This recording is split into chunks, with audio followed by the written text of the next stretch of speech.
Interesting title. You by Hey guys, my name's Connor. If you're new, hello. Let's learn.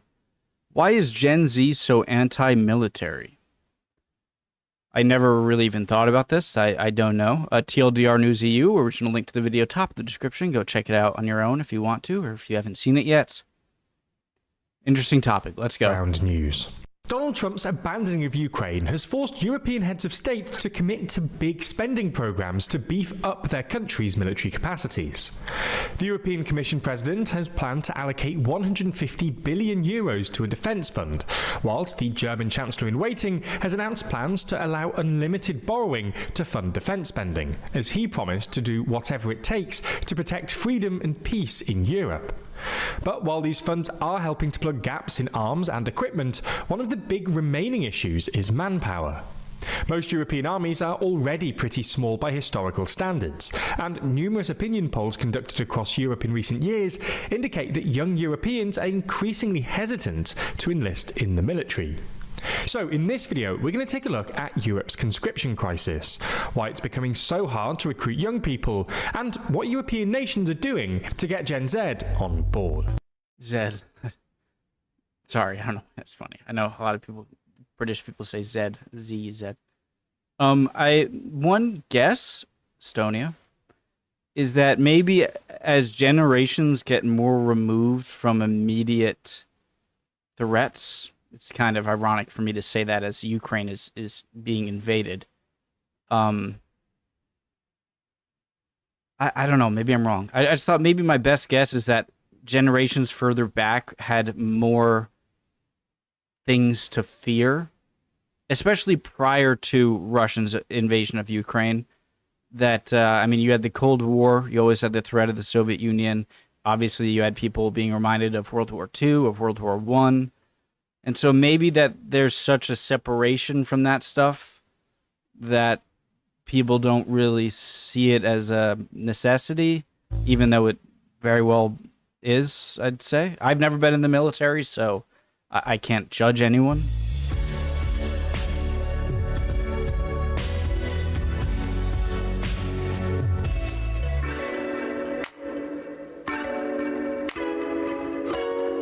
We're getting remarkably close to 1 million subscribers, and currently 72% of you haven't yet subscribed. So lend us a hand and subscribe today. Let's start with a little context on how mandatory military service has changed in Europe in the past couple of decades.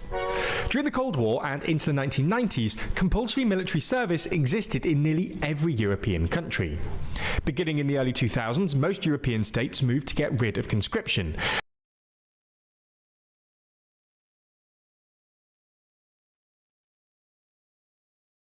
Is it Cyprus? Okay. I'm trying to see the ones that haven't. Austria. That's interesting.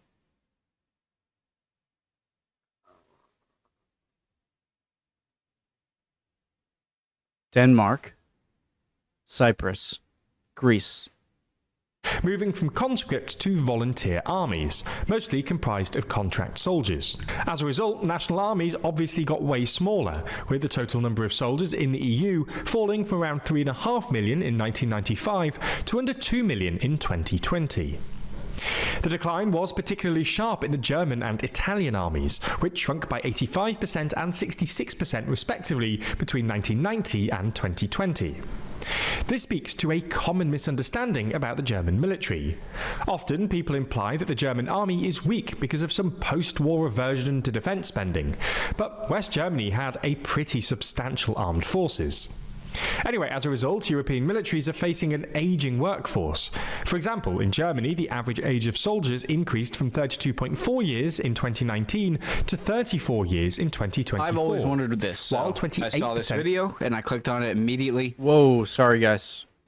That random clip from my voice was the start of another video I just finished. Sorry about that. Of 19, example, in Germany, 34 years in 2024, while 28% of lower ranking positions remain unfilled.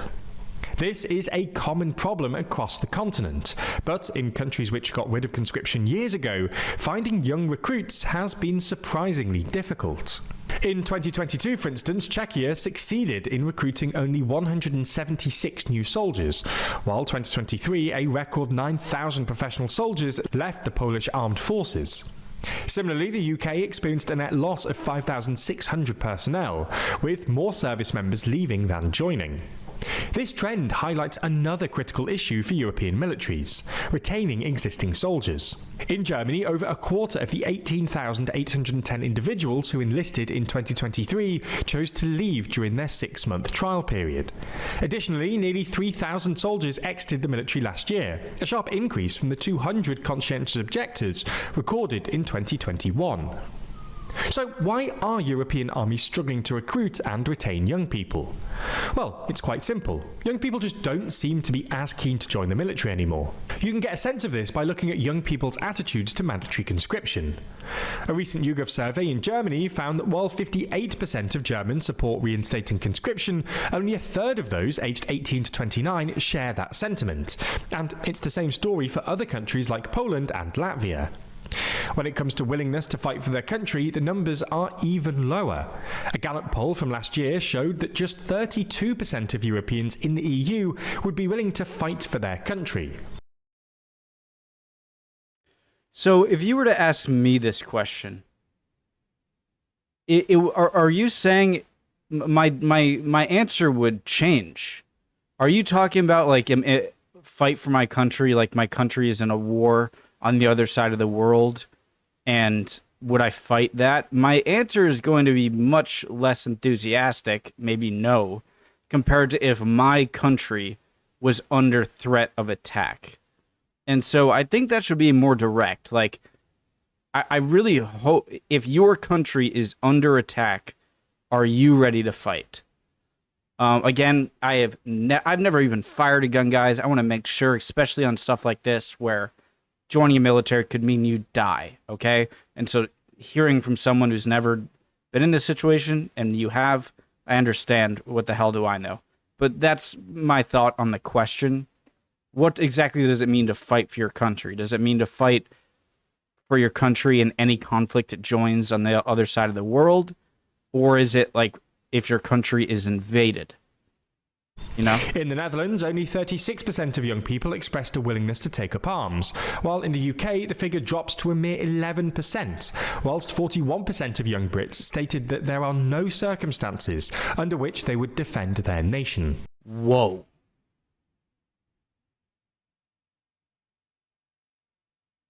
Wait, what?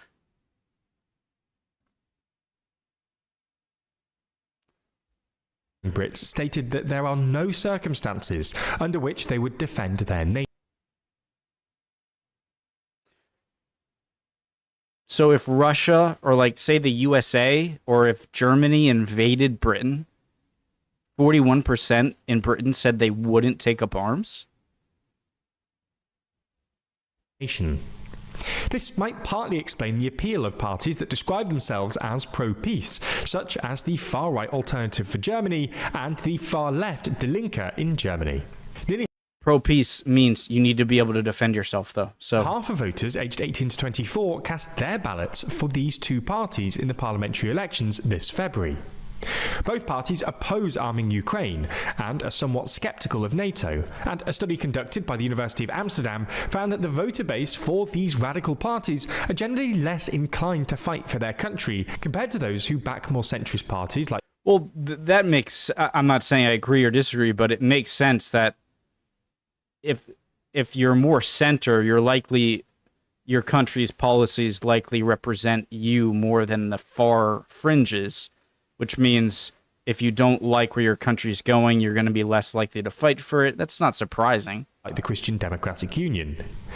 So what exactly is going on here? Why have young people become so irked by the prospect of military service? Well, there's a number of reasons at play here that really an 8-minute video can't cover, ranging from the rise of individualism in affluent Western countries to a broader sense of disillusionment and distrust towards Western governments. Yeah, I think there is a pretty broad anti-Western sentiment, which is a little... and their military interventions. But one of the more concrete factors is the current labour market. While wage growth has lagged behind inflation for the past couple of years, that's now changing, and a tight labour market is pushing up wages, especially for young workers. In such a tight labour market, the military, which typically offers lower salaries, is struggling to compete with the private sector and draw in young people, who are pretty keen on good pay given the pre-existing cost of living and housing crises. For example, in the UK, only 3 out of 10 armed forces members believe their pay is fair, and recent pay increases have lagged significantly behind the rising cost of living. Obviously, this presents a significant challenge for European armies looking to expand. So, what steps are European countries taking to fix this? Well, countries like the Netherlands and Croatia are focusing on making military service more appealing to young people by offering various incentives, including financial support and job opportunities. For example, Lithuania provides financial assistance to those who volunteer for military service, along with support for education and employment during and after their duty, while Estonia has initiatives like the Forces Cyber Conscription Program. I think a hard challenge that countries have to face here is, in a world where nationalism is becoming less of a thing, because the world is more interconnected, and I feel like nationalism works when you really see other people as other people. And so I'm not saying it's a bad thing that nationalism is on the decline, but as nationalism is on the decline, you need to find a way for people to still be proud of your country in a way that isn't just based on salary. Though salary would help. Please tell me if you think I'm wrong. Program, which allows employers to send employees to serve in cybersecurity roles, enhancing their skills for civilian careers afterward. Some countries, like Poland, are looking at simply bringing back mandatory conscription in some form. But mandatory conscription is a much harder sell to countries that are relatively insulated from these threats. So nations like France are instead looking at a softer form of conscription, like national service. A lot of European governments have also started taking an interest in the so-called Scandinavian model of conscription, which some experts think is the most effective way to attract young recruits. Countries like Sweden and Norway have selective conscription, where candidates who perform well on certain aptitude tests are required to join the military for a limited period of time, usually around a year. Because it's selective, this model is both cheaper than universal conscription and means that military service is a valuable credential for anyone who wants to get a good job in the private sector afterwards. Nonetheless, even if this is the best model available, reinstating conscription of any form won't be politically easy. This story about Europe's military personnel shortfalls has been covered by more than 48 sources. Interestingly, we know that more than 15 of these have been reported by the left, and 5 have been reported by the right. That's because this week's sponsor, Ground News, are experts on pulling back. So let me just say my first thing, my last or main thing, and then I'm going to watch through this, and please use the promo codes and links from TLDR News EU if you're interested in Ground News, is that if you are Ukraine, okay, I think countries should realize that, as improbable as it might seem at the time, you being Ukraine, or you being Poland in World War II, or you being Canada right now, I'm not saying the US is definitely gonna, I'm saying Poland, world, like, I think people need to realize that that is possible. Not only is it possible, it's par for the course for history. And so there's a difference between, are you for defending your country in a broad sense versus would you defend your country if it was being invaded and an existential threat, right? And if the latter, like the biggest, the craziest, and I'm no one to judge, okay? Never been in military. I've never even shot a gun. I don't have a leg to stand on here. But this was very crazy to me. Whilst 41% of young Brits stated that there are no circumstances under which they would defend their nation. That's crazy to me. I'm not sure if they're taking that seriously or if they're really thinking about that. That's the most interesting point in the whole video. So it's a very good video. I'm gonna watch through the sponsor guides. It's their content. You can do what you want, but I'd appreciate any comments. If I was wrong, especially in videos like this, call me out. If I said something stupid, Connor, you said this, that's completely wrong. This is why. I love to see it, okay? The curtain on media bias.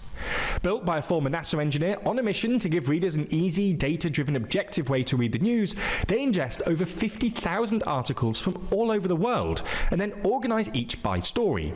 For each and every story, you can see the number of reporting sources, where these sources lead on the political spectrum at an individual level and group level, compare the headlines of each source, and read each article all without ever leaving the app. But one of the best parts of the app is their comparison feature, which highlights specific differences in left-leaning and right-leaning reporting. For example, left-leaning coverage framed European military shortfalls as exposed vulnerabilities exacerbated by Trump's inward-focused security stance, evoking a sense of abandonment with phrases like home alone.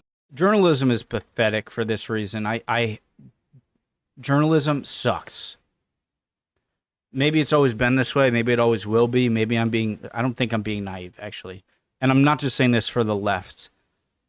Why do we have to phrase stories to make them better or worse, depending on if it's bad or good for my personal politics? I hate that. And I know that's a extremely difficult human natural instinct to navigate, but come on. Alone, while right-leaning outlets echoed the exposure of weakness and questioned the reliability I'm not saying right or left, both. of allies. Ground News is such a useful tool for our current media landscape, and I think an app like this will only become more essential as the media landscape continues to evolve. If you're interested in everything that Ground News has to offer, you can get 40% off the unlimited access Vantage plan using the link in the description or by scanning the QR code. This offer is only available here, so make sure you go to ground.news/TLDR or click the link in the description to get started and support an independent news platform working to make the media landscape more transparent. Yeah, great video. Make sure, guys, not just to get the 40% off. A lot of people don't say this. A lot of people with sponsorships and promo codes, they don't say this for themselves. I think they should. Is that if you enjoy their content, not only do you get the 40% off, but this is how sponsors are going to get their data of how much their dollars are going in promoting people in the feedback they're getting back, the customers are getting. So it's not just for the 40%. Please, if you learn this here and you want to get Ground News, use the /TLDR or use the promo code, please. All right. Great video. Love y'all. Appreciate any comments. See you guys next time. We'll keep on learning. Bye.